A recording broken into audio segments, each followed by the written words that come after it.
बस इस चंचल बुद्धि को अचंचल करना है। ये मन और बुद्धि ने ही हमें बांध दिया भ्रमात्मक माया में।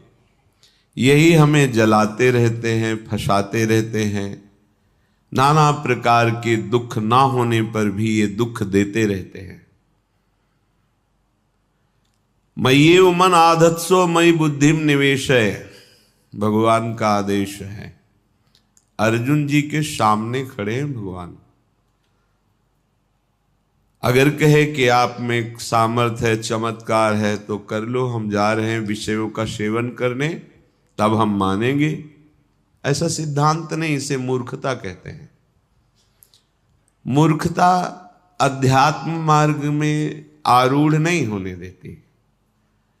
यदि आपके अंदर पिपाशा भगवत मार्ग की नहीं है तो भगवान के समीप रहते हुए भी आप माया जनित बंधन में ही रहेंगे, समीप रहते हुए भी। देख तो रहा है दुर्योधन भगवान के सच्चिदानंद बप्पू को क्या परिवर्तन हो रहा है। उपदेश भी कर रहे श्री भगवान, तो श्री भगवान से कह रहा है कि आप ऐसा न समझे कि मैं धर्म को जानता नहीं हूं। धर्म को जानता हूं पर मेरी रुचि नहीं है, अधर्म में मेरी रुचि है। यदि आपकी वृत्ति भगवद विरोधी आचरणों में सुखपूर्वक विचरने का भाव रखती है तो कोई आपका परिवर्तन नहीं कर सकता। कहीं भी चले जाओ आप, आपका परिवर्तन आपसे होगा। जब आप विकल होंगे दिव्य रस प्राप्ति के लिए तो सब संयोग काम करेगा। नहीं तो आपको संतों की कृपा से बड़ा सा बड़ा पद मिल जाए, बड़ी सी बड़ी व्यवस्था मिल जाए, ये सब कल सुना आपने सत्संग में। शास्त्रावाव अर्जुन को भगवान दत्तात्रेय की कृपा से विमान मिला, ऐश्वर्य मिला, सब नष्ट भ्रष्ट हो गया।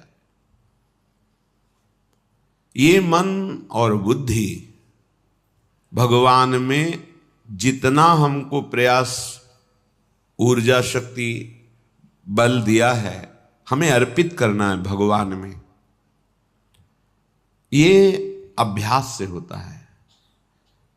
आप रात दिन जब इस बात का अभ्यास करेंगे कि आपका मन, आपकी बुद्धि प्रभु में अचल हो जाए, तो हो जाएगी, पक्का हो जाएगी। पर आप अभ्यास नहीं करते। आप सोचते हैं कि कोई ऐसा चमत्कार प्रकट कर दे, तो हम आपको कहते हैं ऐसा कोई चमत्कार नहीं है। शास्त्रों के स्वाध्याय से और संतों के संग से और उनके वचनों की कृपा प्रसाद से ऐसा अनुभव हुआ है।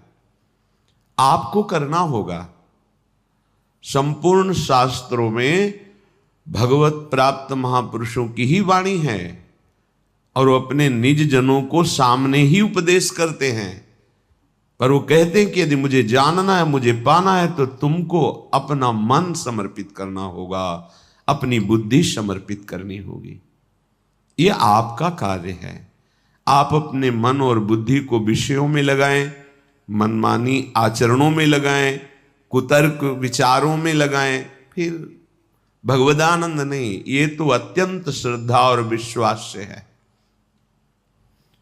वचनों पर श्रद्धा विश्वास करके जब आगे बढ़ा जाता है तो भगवत कृपा से हृदय में प्रकाश होता है। जैसे अभी आंख मूंदो तो अंधकार नजर आएगा, फिर आंख खोलो या मूंदो एक ही बात नजर आती है। वो नजरों में बैठ जाते हैं। वो कोई प्रवचन की वस्तु नहीं है, वो कोई पार्थिव वस्तु नहीं कि उसे प्रमाणित करके दिखाया जाए। तो अनुभव गम में भजे ही जय संता। जो आपको नाम मिला है, मंत्र मिला है, इस पावन भूमि में बैठने का सौभाग्य मिला है, यहां की बड़ी सी बड़ी पदवी मायाकृत है। आज है, कल नहीं रहेगी। पदवी और पदवी वाला दोनों नहीं रहेंगे। स्थायी, अविनाशी, नित्य सच्चिदानंद बात प्रभु का नाम जितना, आपने कमा लिया, वो लोक लोकांतर में आपको महासुख प्रदान करेगा। ये विश्वास का विषय है। इसको बाहरी किसी कागज में लिख करके प्रमाणित नहीं किया जा सकता। ये हृदय का विषय है। जब आप गुरु प्रदत्त नाम निरंतर जपते हैं तो गुरु कृपा से निरंतर जपने की प्रियता प्राप्त होती है। अव्यावृत भजनात्, भजन करते करते ऐसी स्थिति आ जाती है जो अनिर्वचनीय है। एक दो बार प्रश्न हुआ कि भगवत प्राप्ति के बाद कैसा लगता है, मोक्ष होने के बाद कैसा लगता है। तो ये तो बहुत बड़ी बात है। बहुत सुंदर गुलाब जामुन आपको पवावें, कैसा लगा आपको? मीठा नहीं, वैसे कैसा लगा? बहुत अच्छा नहीं, कैसा? बहुत अच्छा कैसा लगा? अब बोलो, आप कहोगे खा के देख लो, बस यही उत्तर होगा। तो ये तो पार्थिव वस्तु के अनुभव की बात है। वो तो सच्चिदानंद जो प्रकृति का एक सेकेंड में संपूर्ण प्रकृति का सृजन करके अपने आप से अपने आप में बैठा खेल रहा है, उसका अनुभव, और फिर वो बतावे कि ऐसा लगता है। नहीं, ये वाणी के अगोचर विषय है। मूकास्वादनवत अनुभव गम में भजे जे संता, ये तो अनुभव का स्वरूप है। तिल भर पृथक न रहा, बढ़ चला परम नवीन अतुल रस रंग। कभी बढ़ी व्याकुलता होती, फिर जब होता अमिलन भान, तुरत प्रकट हो कर स्मृति में तुम करते सुखद स्पर्श का दान। तब से कभी वियोग कभी मिलन होता, फिर कभी मिलन संभोग। रहती प्रिय अनुभूति बाहे, अंतर रहता नित रस संयोग। ये स्थिति जागृत होती है। निरंतर नाम मंत्र की स्मृति में डूबा उपासक तिल भर पृथक न रहा। तिल भर भी अब अंतर नहीं रह गया। किसी ने प्रश्न किया, क्या जीव कभी भगवान हो सकता है क्या? अभी आप जानते नहीं हैं, जीव कभी हुआ ही नहीं, आपको समझ में ही नहीं। यही तो भ्रम है, जीव कभी हुआ ही नहीं। जीव किसे कहते हैं? जिसने शरीर को मैं मान लिया उसे जीव कहते हैं, और जिसने शरीर राग का त्याग कर दिया उसे शिव कहते हैं। शिवोहम सोहम स्मृति वृत्ति अखंडा। कुंडल नाम आकार का हुआ है सोना ही, कंकण नाम आकार का हुआ है सोना ही, हार नाम उसी स्वर्ण का ही है। ये नाम रूप गलित कर दो तो बचा क्या? स्वर्ण ही। तुम्हारा जीव संज्ञक संबोधन शरीराभिमान के कारण है, नहीं तुम शिव स्वरूप ही हो, भगवत स्वरूप ही। तिल भर पृथक न रहा, तस्मित तज्जने भेदा भावात। जो निरंतर भगवत चिंतन में मगन है, जिनका कहीं कोई शरीर भान इंद्रिय सुख नहीं रह गया, उनमें और भगवान में अंतर नहीं। अंतर ना होते हुए भी एक अंतर है। मोरे मन प्रभुवस विश्वासा, और राम ते अधिक राम कर दासा। अधिक राम कर दासा।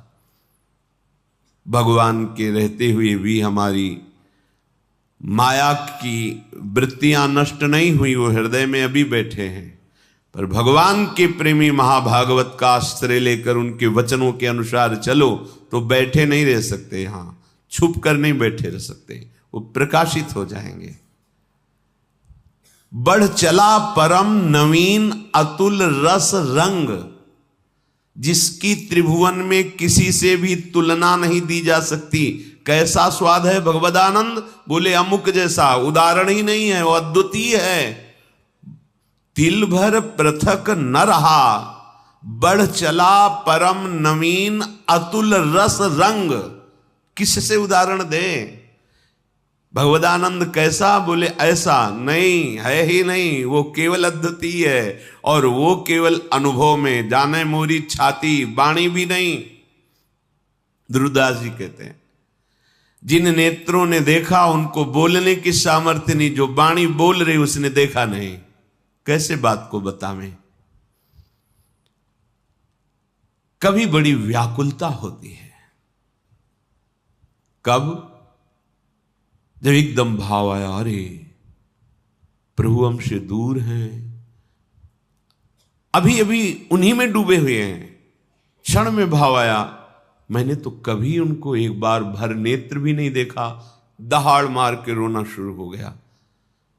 फिर तुरंत क्षण में भाव बदला, सामने मुस्कुराते युगल सरकार, परमानंद में निमग्न कृतकृत्यता का अनुभव।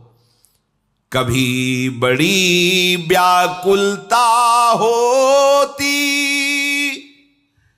फिर जब होता अमिलन भान, तुरत प्रकट होकर स्मृति में तुम करते सुखद स्पर्श का दान। तब से कभी मिलन, कभी वियोग, फिर कभी मिलन संभोग, रहती प्रिय अनुभूति बाह्य अंतर, रहता नित रस संयोग। ये स्थिति कभी स्मृति में छाए हुए हैं, अंदर ही अंदर बात हो रही है, आलिंगन हो रहा है, रस में डूबा हुआ। ये मम भक्ति युक्तो भुवनम पुनात, सतरति सतरति सा लोकांतारयति। ये सांसारिक बुद्धि कल्पना भी नहीं कर सकती उस रस की। बस एक त्रिगुण की धरा में ही सारी बातें होती हैं। ये त्रिगुणातीत रस है, ये द्वंद्वातीत है, कालातीत है। ये चलता रहता है। कभी मिलन का अनुभव, कभी वियोग का अनुभव, कभी फिर मिलन, कभी फिर वियोग। नवम नवम रस, तन मन के बिछुरे नहीं, चाह बढ़े दिन रैन, कबहु संजोग न मानही। जब कभी महापुरुषों से बात हुई तो हृदय से उनके कि आज तक भजन नहीं हो पाया, रात दिन लगे हैं, लेकिन कैसी भजन की भूख है। भजन में पूरा जीवन व्यर्थ जा रहा है, भजन नहीं, रात दिन भजन में डूबे, कोई एक शब्द भी बाहरी नहीं। भजन कैसा भूख है, प्रभु की कैसी प्यास है। तब से कभी वियोग, कभी मिलन, फिर कभी मिलन, कभी संभोग। ये प्रिय अनुभूति निरंतर नवम नवम नवम नवम। उसको फुर्सत कहां है? अपनी शुद्ध की फुर्सत कहां है? क्यों? मिले नेत्र नेत्रों में जाकर, श्रवण मिले श्रवणों में सत्य, मिली अन्य सारी इंद्री, प्रिय के इंद्री समूह में नित्य। हृदय हृदय में मिला, समाये प्राण सदा, प्रीतम के प्राण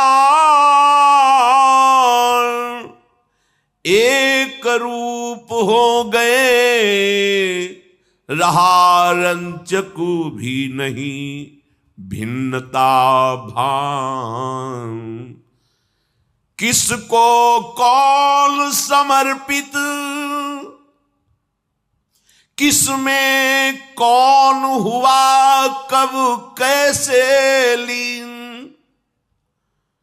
प्रीतम है या प्यारी कौन बताए सुधि बुद्धिहीन। ये अद्भुत चरम अवस्था की स्थिति है। नेत्र तो प्यारे के नेत्रों में समा गए, नेत्र प्यारे के नेत्रों में समा गए या प्यारे नेत्रों में समा गए, कौन निर्णय करे। नेत्र प्यारे के नेत्रों में लीन हो गए या प्यारे हमारे नेत्रों में समा गए, इसका निर्णय नहीं हो सकता। किसको कौन समर्पित, किसमें कौन हुआ, कब कैसे लीन, निर्णय नहीं है। प्राण भये कान में, कान भये प्राण में, ही में न जान परे कान है कि प्राण है।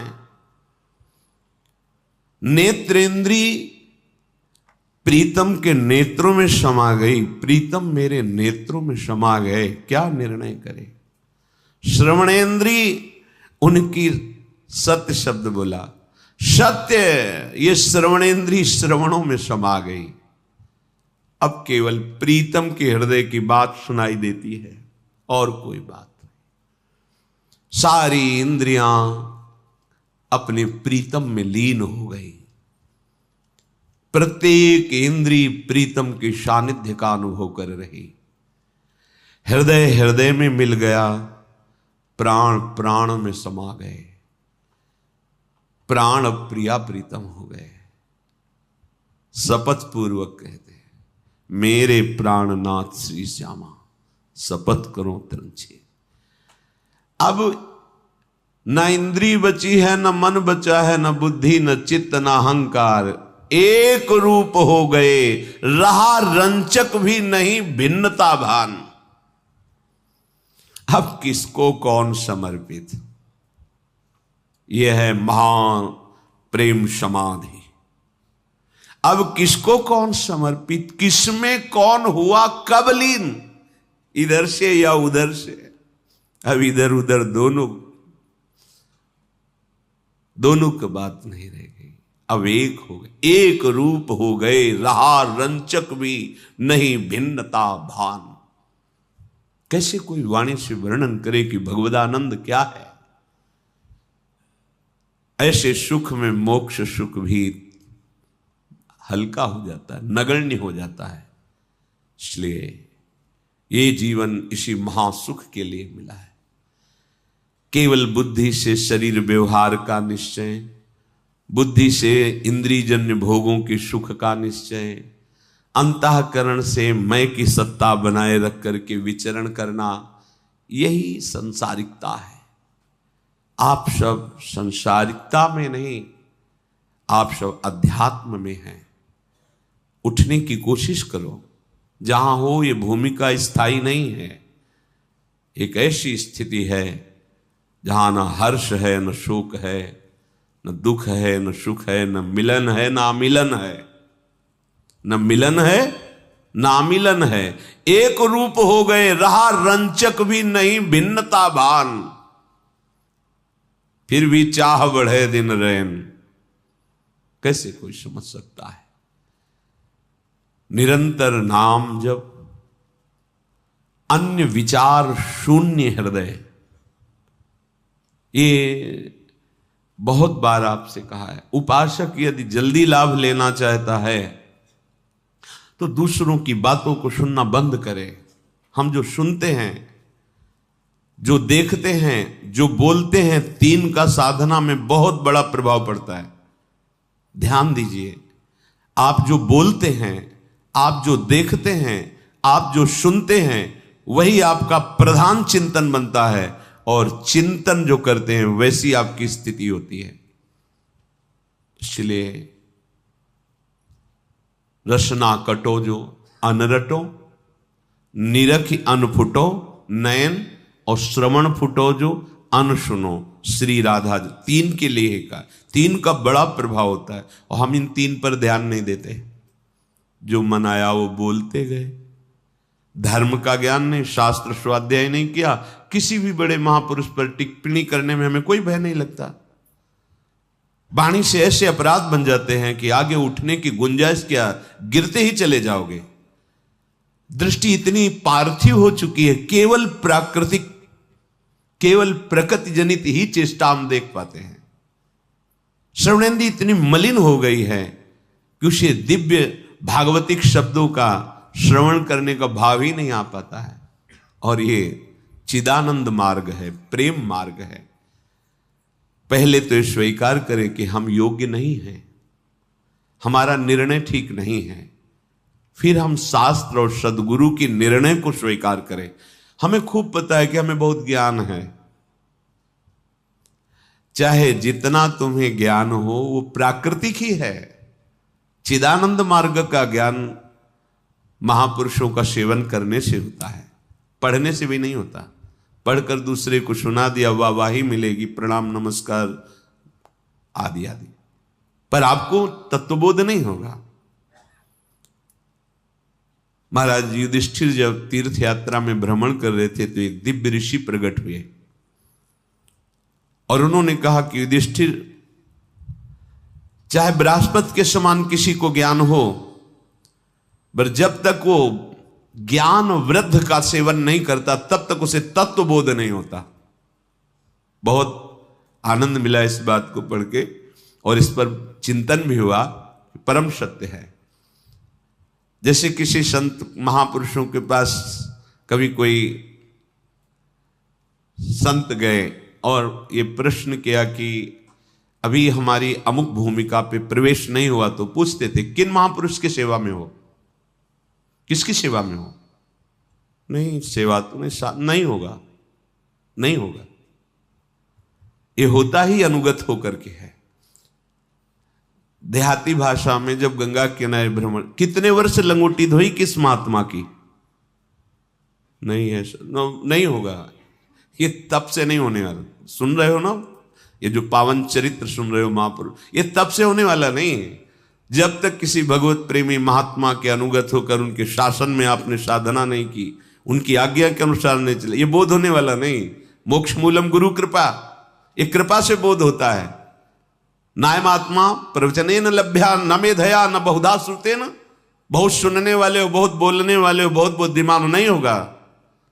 बिना भगवत प्रेमी महात्माओं के संग का तात्पर्य होता है उनके रंग में रंगने के लिए व्याकुलता होनी, उनके अनुसार चलना। क्यों में उन्हें नित एक धर्मिन संग रंग बढ़त नित नित सरस नित नित प्रेम अभंग, यह जो कृपा हरिवंश की।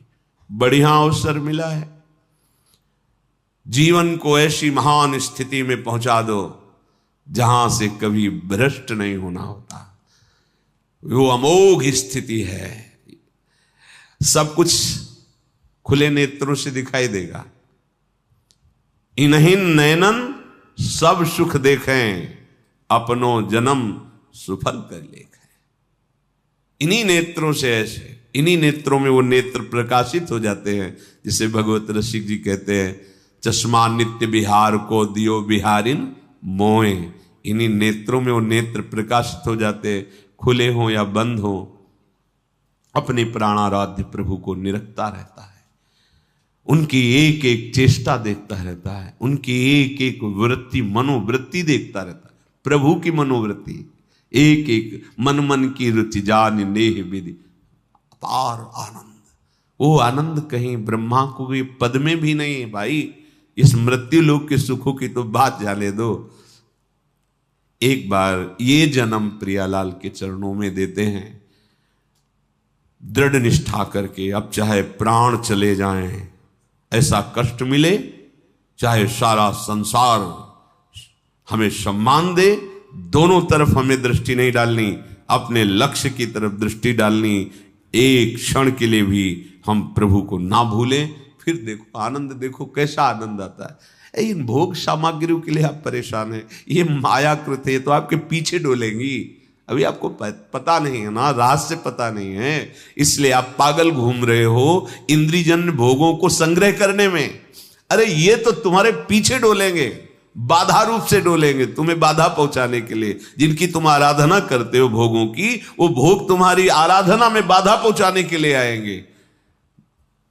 बस विश्वास मान करके राधा राधा को, न कोई बाधा तुम्हें गिरा पाएगी और न कोई विघ्न तुम्हारे मार्ग में तुम्हें रोक पाएगा।